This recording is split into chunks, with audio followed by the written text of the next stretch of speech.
46회 해설하겠습니다. 생쥐의 흉선에서 단일 양선 흉성세포가 발달하는 과정.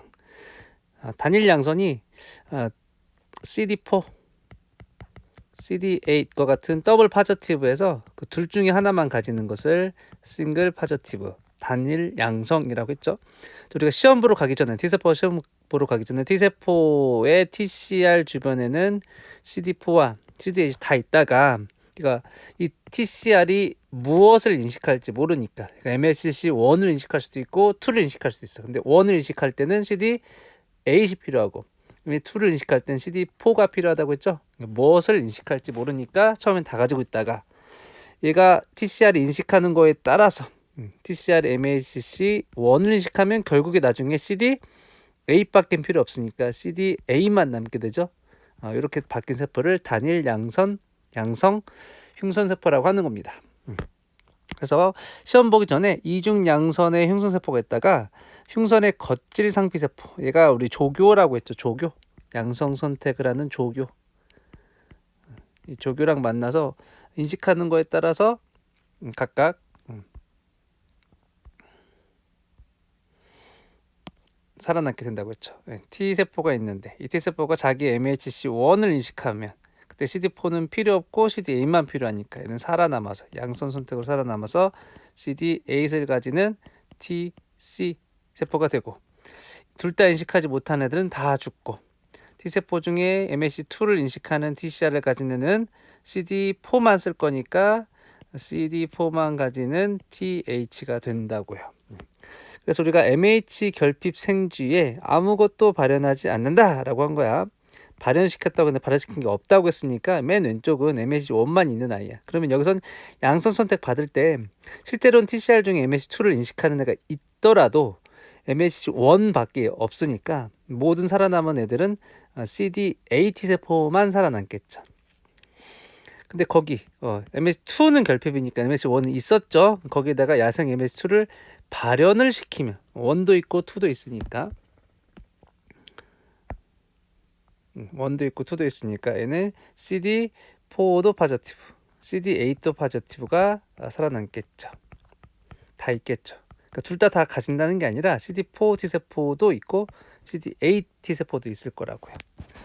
자, 그 다음 MSC2 결핍 세포에다가 뭘 발현했냐면 CD4와 결합하지 못하는 MSC2. 결국에 얘는 MSC2가 있긴 있지만 CD4가 결합을 하지 못한대요. 그러면 얘를 인식할 때 TCR이 인식하더라도 CD4가 인식하지 못하면 얘는 살아남지 못합니다. 그러니까 이것도 세 번째 조건도 그냥 CD8을 만 가진 세포들만 살아남겠죠. MSC1만 인식할 수 있는 T세포만 살아남으니까.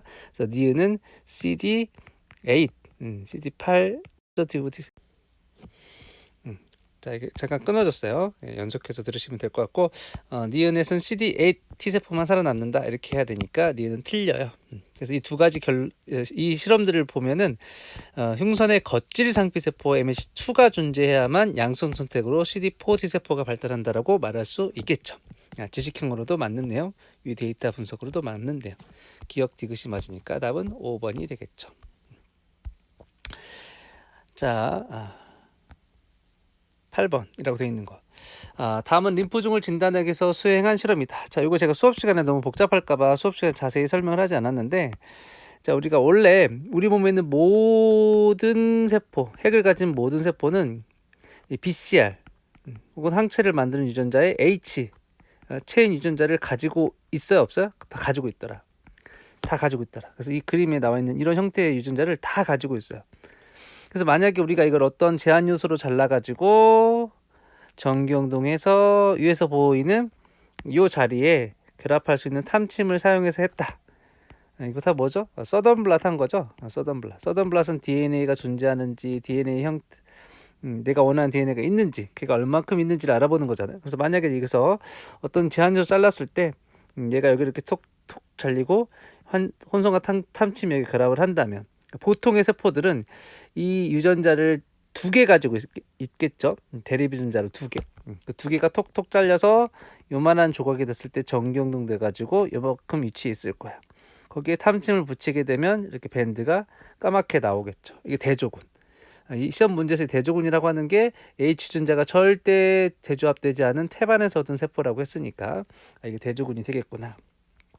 근데 유일하게 B세포에서만, 이 항체를 만드는 세포에서만 어떤 일이 일어나죠? 이 DNA 수준의 재조합이 일어납니다. 이렇게 재조합, 슉슉슉 이렇게 잘려. 뭐 이렇게 잘리는 일이 일어나잖아요. 그럼 잘리게 되면 이만큼이 잘렸을 때 우리가 어떤 제한에서 잘랐을 때 여기 잘리고 여기 잘렸어야 되는데 여기에 잘려서 얘가 없어지니까 우리가 예측한 데와 다른 데가 잘리는 거야. 이건 꼭 크기가 커진다라기보다는 우리가 이 재조합으로 잘렸기 때문에 똑같은 바메이션으로 자르더라도 그 잘린 조각의 크기가, 재조합으로 잘리게 되면 그 잘린 조각의 크기가 원래랑 다를 거라는 거지. 원래 요만한 게 있었는데 잘렸으니까 다른 조각이 될 거라는 거야. 다른 조각이 된 것을 여기서 보여주고 있어. 기억과 같이 다른, 자, 원래 바메이신 잘랐을 때 아까 그림처럼 다시 한번 보시면 까만색으로 표시할게요. 여기 잘리고 만약에 여기 잘렸다고 해봐요. 그러면 원래 조각이 컸잖아.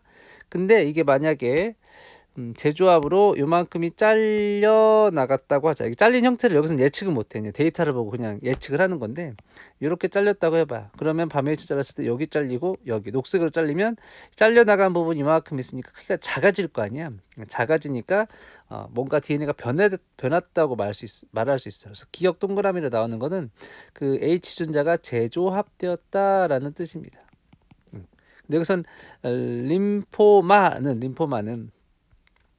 림포이드 세포율의 암세포입니다. B세포도 사실은 림포이드 계열이니까, 림프종은 림프구 이래니까 T세포와 비슷한 암세포일 수도 있고 B세포와 비슷한 암세포일 수 있는데, 이 결과를 보니까 여기서는 B세포에 H 유전자가 재조합됐으니까 이 3번에 이 환자의 림포마는 B세포 중에 어떤 하나의 세포가 백혈병으로 암세포화된 겁니다.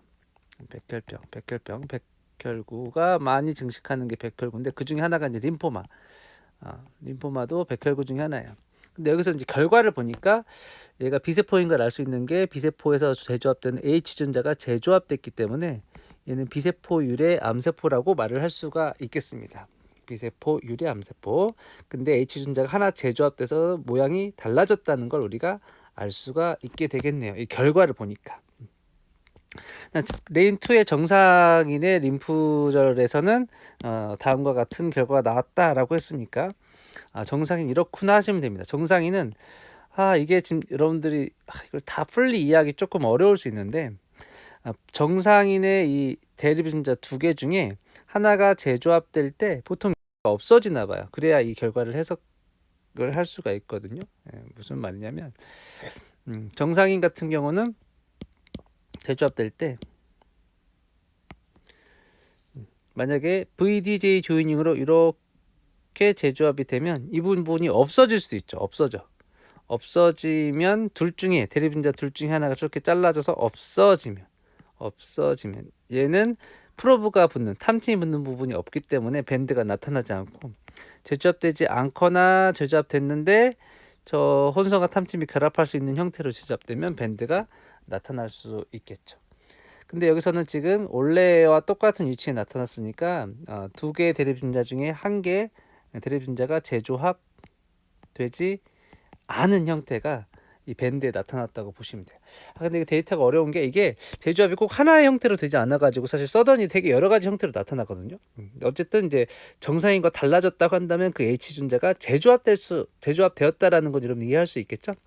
여기서는 정상은 이렇고 림포만 이렇다고 했으니까 이렇다고 하는 거야. 그러면 혹시 시험에서 무조건 정상인은 두 개 중에 하나만 재조합되어 있고 림포마는 무조건 하나는 뭐 작고 하나는 크고 이렇게 해서는 안 됩니다. 그냥 이거는 원래랑 달라졌다, 재조합됐다라는 걸 표현하는 거고, 이 문제에서는 그렇다고 하니까 정상은 이렇구나, 그다음에 림포만 이렇구나 이렇게 받아들이셔야 됩니다. 자, 밴드 니은의 유전자 재배열이 일어나지 않은 H사슬 유전자에서 기원됐다. 그렇죠. 여기서 대조군 유전자 재조합이 일어나지 않은 애들의 1번 레인에서는 모두 다 니은 형태로만 있으니까, 림포마에서도 니은은 유전자 재조합이 안 일어난 중사슬 유전자에서 기원됐다라고 말할 수 있겠다. 좀 그래.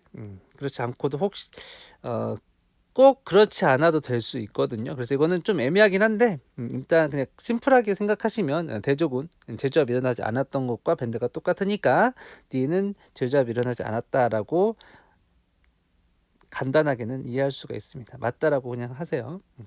정상인의 림프절에서 분리한 T세포들을 이용한 나라의 결과를 수행하면 어떤 결과가 나타날 거냐고 했는데 T세포, T세포는 BCR 발현해 안 해?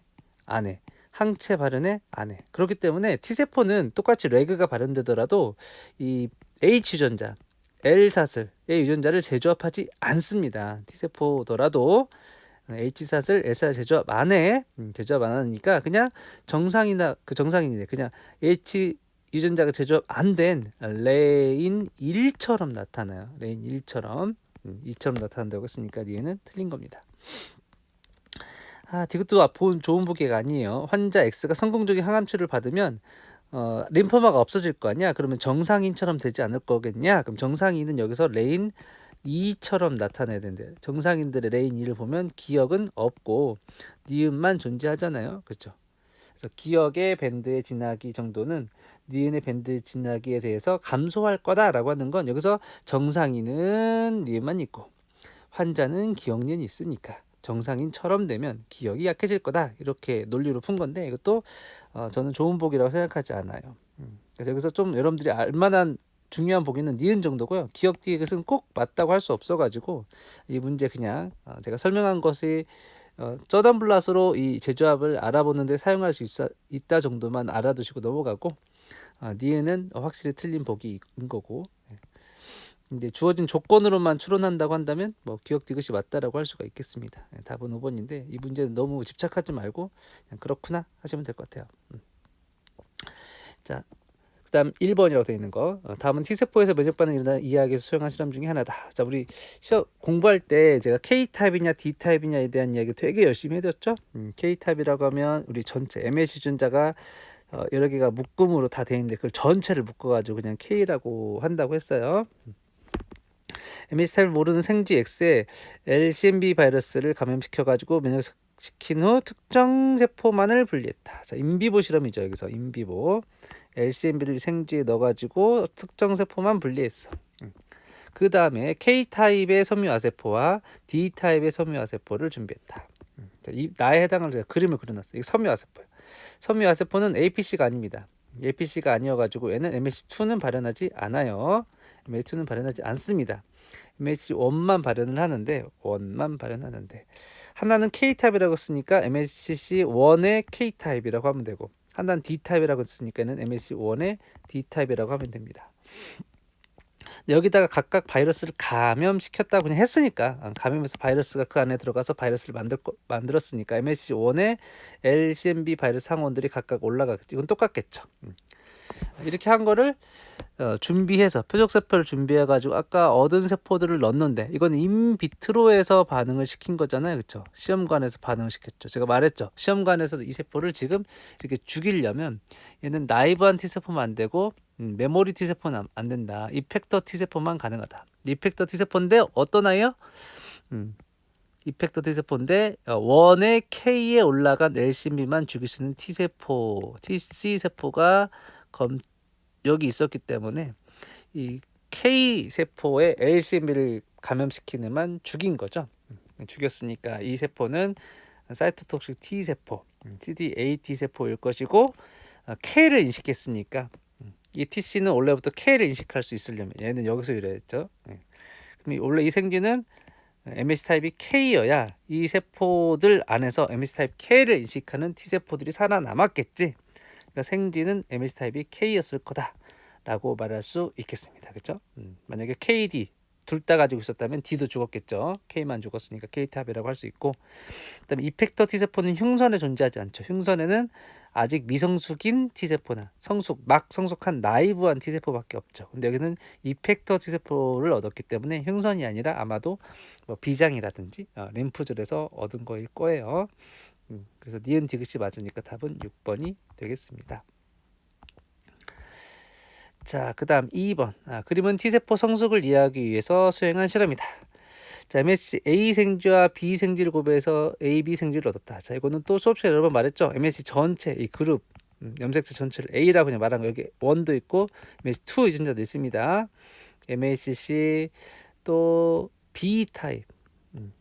여기에 1도 있고 B도 있어. 근데 생쥐 A는 둘 다 동형접합사로 AA고 B는 BB니까 얘를 구별해서 얻은 애는 MS 타입 컴플렉스 A 전체와 B 전체를 가지겠죠. 걔네들에서 골수를 얻어가지고 방사선 조사받은 MSC A 생쥐에 조사했다. 그림에서 이 아래에 있는 여기 얘한테만 방사선 조사한 거야.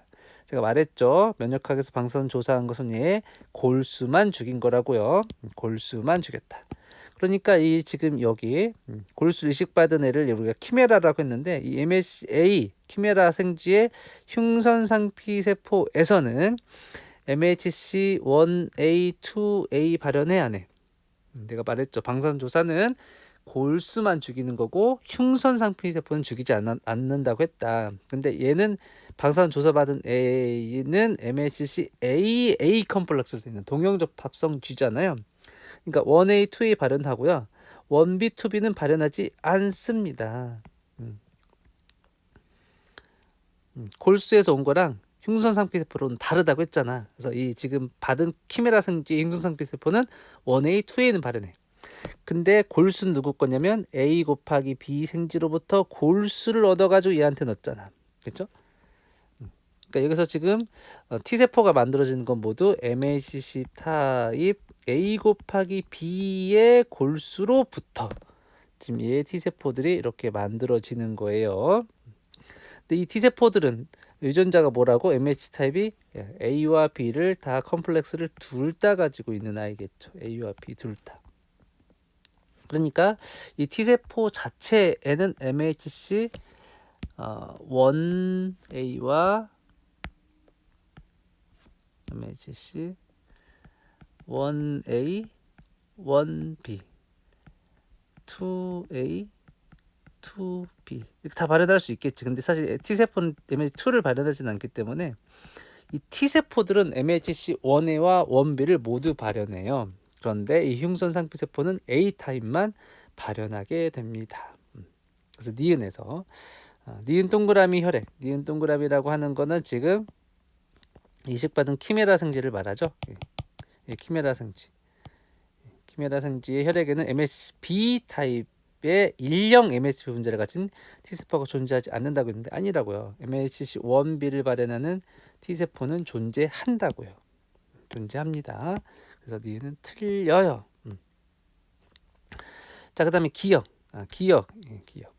얘는 MHC A 곱하기 B인 I인데 얘는 MHC 타입이 A 컴플렉스와 B 컴플렉스를 모두 가지니까 이 기억 생쥐의 흉선상피 세포에서는 1A, 1B, 2A, 2B 모두 발현되죠. 그러니까 얘네들에서 양선 선택을 받은 이 T세포는 1A도 인식하는 TCR도 있고 1B 인식하는 TCR도 있고 그런 T세포들도 있고 2A 인식하는 TCR 가진 T세포도 있고 2B를 인식하는 T세포들도 있겠죠. 그래서 기억 얘는 MHC-A를 인식하는 TCR을 가진 T세포는 존재하죠. 그래서 기억에는 MHC-A 타입을 인식하는 T세포들 있고요. B세포를 인식하는 T세포 모두 있는 거예요. 그림을 그려드렸듯이 양선 선택으로. 그래서 기억은 틀립니다. 자, 그래서 이 실험에서 이 A 곱하기 B의 골수를 받은 이 생쥐한테가 MHC B 타입을 이식하면 어떻게 되겠는가라고 했죠. MHC 타입 B. 자, B. 자, 여기서 B 타입을 인식해서 외부의 걸로 인식을 해야 되잖아요. 근데 지금 양선 선택받은 애들은 다 어때요? 양선 선택받은 TCR의 1A, 2A, A 타입만 자기 걸로 인식해서 살아남잖아요. 그렇죠? 양선 선택. 이 T세포가 살아남는 거 보면 B 타입은 없어. 1A와 1B, 2A만 자기 거야. 살아남은 T세포들은 TCR이 1A와 2A를 자기 걸로 인식한다고. 근데 우리가 피부 이식 같은 경우는 이 MHC를 인식하냐라고 하지 말라고 했잖아. 피부 이식은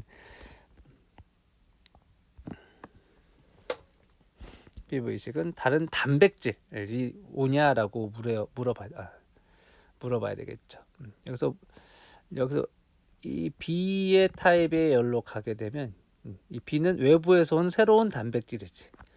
그죠? 이 키메라 생쥐에서 이 B를 자기 거라고 인식한 세포들은 살아남지 않았잖아. 여기 살아남은 애들은 A를 자기 거라고 인식해서 살아남지 B를 자기 거라고 인식해서 살아남지 않았기 때문에 A, B 생쥐의 B의 피부를 이식하면 거부 반응이 일어난다는 게 맞죠. 디귿만 맞아서 답은 3번이 되겠습니다. 자, 다음은 암컷 생쥐와 수컷 생쥐를 이용해 수행한 실험이다. H2BB KK 이거 계속 설명했죠. H2B라고 하면 2B라고 하면 MH 컴플렉스가 다 B로 돼 있다. 1B, 2B. 그다음에 그냥 B로만 했지만 그냥 B는 동형접합자다. 그래서 얘를 남자에서 여자로 하면은 얘가 가지고 있는 B타입, 얘도 B타입이니까 다 자기랑 똑같은 게 들어오죠. 그러니까 얘도 이식 성공한다. 이식 거부 반응이 안 일어난다. 그래서 아래 결과에서 마이너스라고 표현했죠.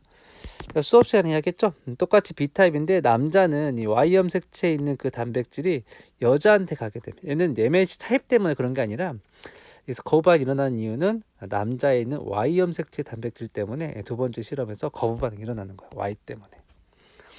그럼 세 번째.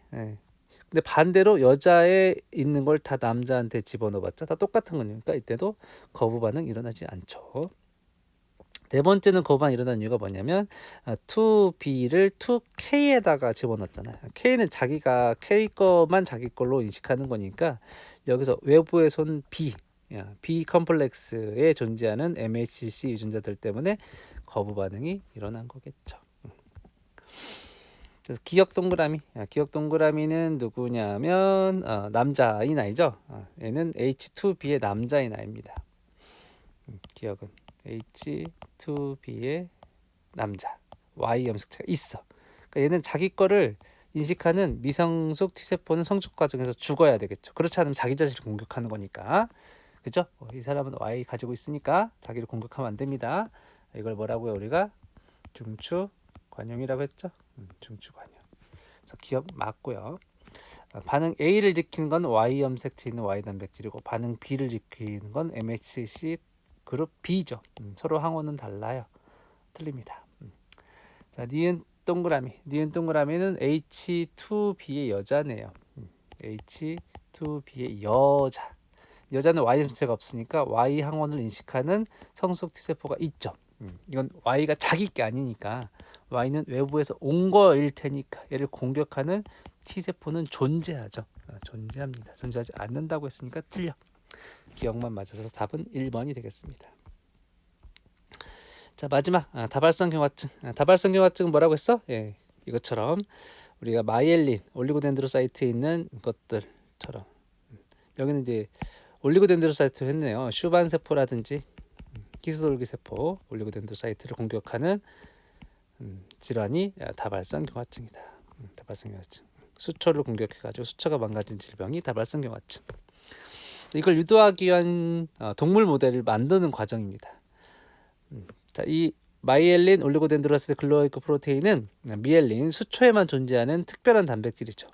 그럼 얘를 준비해가지고 얘를 항원 복용제 아주반트랑 같이 해가지고 생쥐한테 주입했죠. 원래 자기 몸에 있는 이 에모지는 원래 공격을 안 하는 건데 외부에서 아주반트랑 같이 넣어주게 되면 이게 외부에서 들어왔기 때문에 이게 항원으로 착각을 하게 돼요. 게다가 이제 아주반트가 면역 반응을 활발하게 일어나게 하거든요. 그러면 이 에모지를 인식하는 T세포 클론이 만약에 존재한다면 얘가 활성화돼요. 어쨌든 한 번 활성화되면 이제 그 다음은 이제 막 얘가 인식할 수 있는 막 공격하게 되는데 얘가 인식하는 게 결국에 뭐야? 수초죠. 수초를 공격하게 되고 공격하면 나타나는 증상이 다발성 경화증 증상이죠. 어차피 증상을 보였다고 했으니까 지금 여기서 이 마이엘린에 대한 공격하는 T세포가 생겼다고 할 수 있겠습니다. 근데 그 활성 있는 세포들 중에 나는 TH1 세포, TH1은 TC를 활성화시키는 세포성 반응을 일으키는 TH 세포죠. 걔만 다른 개체로 주입을 했죠. 예, 이건 신제닉이라고 보셔야 돼요. 신제닉이 다른 개체로 했더니 그 B도 똑같이 다발성 경화증 증상이 나타났다는 거는 이 다발성 경화증 증상은 TC 혹은 TH 의해서 유발된다라고 해석할 수가 있는 겁니다. 자, 1번. 1번에서 CFA가 어떤 기능을 하는지 물어보는 겁니다. CFA는 아주반트로 면역 기능을 활성화시키는 거지 다른 병원균의 감염을 예방하는 기능이 아니야. 지식형 보기입니다. 1번 틀려요. 생쥐 A에서 에머지 특이치 항체를 가진 성숙 T 세포는 음성 선택으로 제거됐다. 이거는 이제 결과론적인 건데 만약에 음성 선택으로 제거됐다면 원래 자기의 에머지가 있으니까 그가 제거가 될 수도 있는데 그렇다면 여기서 다발성 경화증 증상이 안 나타났겠죠. 다발성 경화증이 나타났다는 건 얘를 공격하는 T 세포가 있다는 거고 있다는 건 음성 선택으로 중추관형으로 제거되지 않았다는 겁니다. 자, 3번. 다발성 경화증은 자가항체. 항체가 있으면 만약에 이거 생길 수도 있거든요. 근데 여기서는 TH1만 집어넣었어. 그래서 TC만 활성화시켜도 수초를 공격해서 다발성 경화증이 일어났으니까 1, 2, 3, 4, 5에서는 얘보다 더 적합한 답을 찾는 게 맞습니다. 만약에 항체가 있다면 정말 항체에 의존적으로 ADCC 혹은 항체에 의존적으로 보체가 활성화돼서 수초가 죽어서 다발성 경화증이 생길 수도 있거든요. 그래서 항체가 있다고 안 생기는 건 아닌데 이 실험에서는 3번보다는 다른 게 답이 있어서 맞고 그다음에 TH만 넣었을 때도 다발성 경화증이 나타났으니까 항체에 의한 것은 아닐 거라고 추론할 수 있습니다. 다발성 경화 증상을 보이는 A와 B 모두 수초가 파괴됐다. 맞죠? 다 수초가 파괴돼야만 다발성 경화증 증상이 나타나는 거니까 4번이 가장 맞는 보기라고 할 수 있겠습니다. 다발성 경화증에서 보이는 마비 증상은 급성 과민증이냐라고 했을 때, 자 이건 외우라고 했죠. 타입 1 과민증을 우리가 급성 알레르기 반응, 급성 과민증이라고 하고요. 다발성 경화증처럼 세포가 파괴되는 거 제가 외우라고 했죠. 타입 4만 세포 연관성이다라고 했죠. 다발성 경화증 타입 4라고 말을 할 수가 있겠죠. 근데 타입 4는 또 이건 과민 반응이라기보다 사실은 더 자가 면역 반응에 가깝기 때문에 또 타입 4라고 하기 되게 애매해. 그러니까 틀린 보기로 만든 겁니다. 답은 4번. 여기까지 할게요.